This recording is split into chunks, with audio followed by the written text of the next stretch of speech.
Hey, what is up, you guys? So, I'm just gonna get into the video. I don't really have an intro.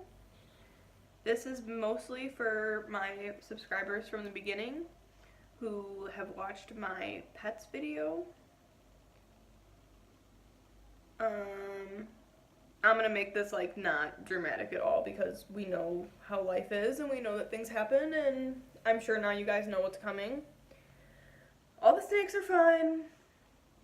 But yesterday morning, when I was getting ready for work, before work, every morning, you know, you see my videos, we check all the snakes, we check all the animals. So the frog, the two boas, and the vine snake all get misted every morning.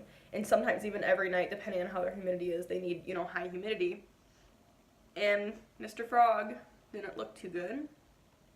So it's like a standing thing between me and Colton. We're always like, well, spray the frog, see if he's still alive, you know, like kind of just like a joke, because they go into like this hibernative state often, especially because it's cold outside. So he would get in this weird, you know, like he would get all, but then when you would spray him, he would kind of move his eyeball.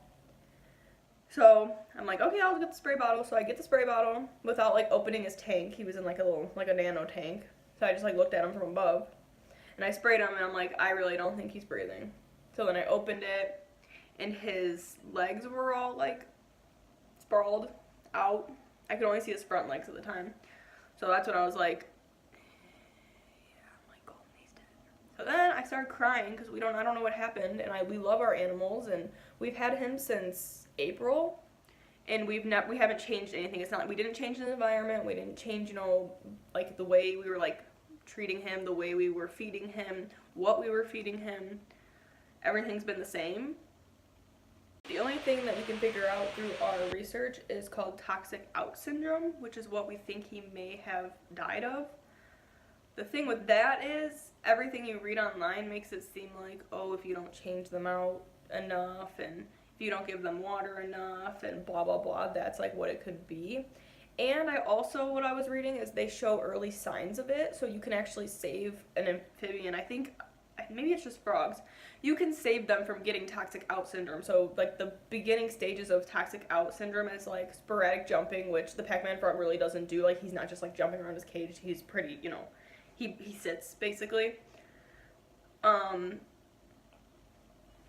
Another symptom is like spastically extending their hind legs, and then like cloudy eyes, which he did not have cloudy eyes. His eyes were open when I found him, and his eyes were not cloudy, so we're not sure. Colton just had him out, so he passed away yesterday. What's today?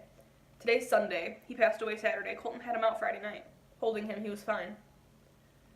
So the only other thing that we can think of, because there's things that are saying maybe, you know, toxic out syndrome, probably not, because we probably would have noticed something, because he was not acting weird, is he was a Petco animal. They said he had been at Petco for a long time, over a year. So the only other thing I can think of is that they were incorrect on his age, and he may have actually just been at his lifespan, but they can live, this is where I'm getting messed up. They can live 5 to 10 years in captivity, 1 to 4 years in the wild. They told us he was like a year and a half. So that means he would be like 2 years and a couple months now if they were correct on his age. So there's really no reason for it, but it's happened. A little to let you guys know and what's going on. Rest in peace, Mr. Frog, Glob, Frogert, whatever you guys would like to call him. He is no more. Once again, sorry, this is a little upsetting. I mean, I don't know if you guys are upset, but I'm upset. I love you guys. Thank you for your support. I don't know if this video would make you want to subscribe to my channel, but I swear it is not always like this. So if you have not subscribed yet, go ahead and subscribe so you can see some happy content. I'll see you guys next time.